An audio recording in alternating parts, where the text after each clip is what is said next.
Good morning mga ka-neighbor.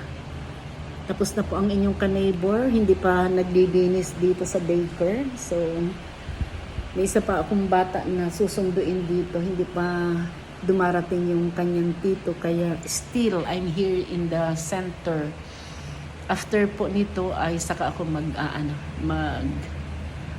maglilinis. Tapos isa pa po pala yung aking talong. Naku mga ka-neighbor. Makaisa na po nga yung bunga. Hindi ko pinipitas at gagawin ko nga pong yung binhi. Ay naku mga ka-neighbor, talaga ngayong umaga ay yung kalahati ng katawan ng talong parang basa, parang mabubulok. Hindi ko alam kung ano ang nangyari doon sa talong. Kaya nakakadismaya mga ka-neighbor.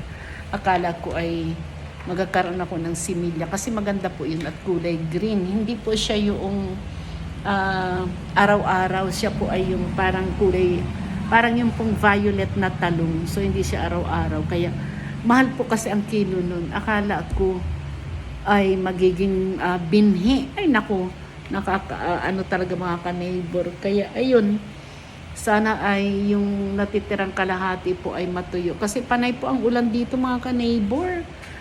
Naulan, nainit. Ayan, so yun lang po mga ka-neighbor. Thank you for watching and follow my page.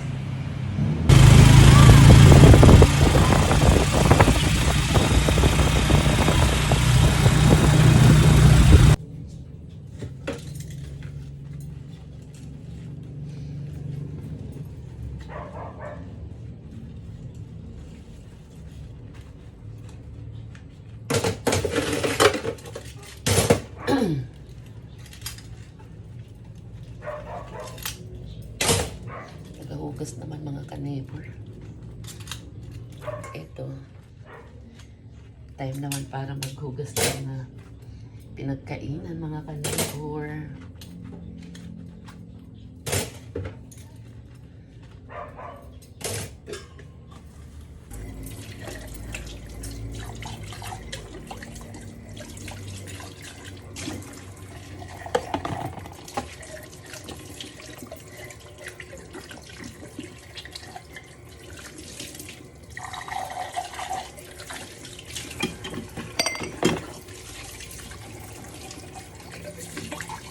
Tapos na rin.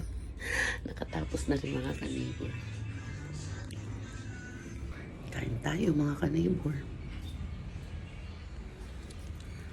Kain tayo, bangus ang ulam.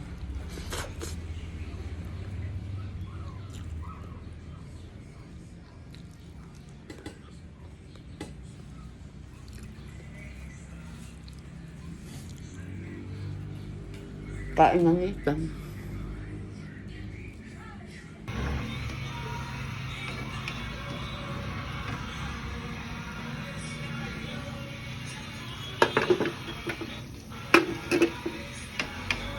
Wow.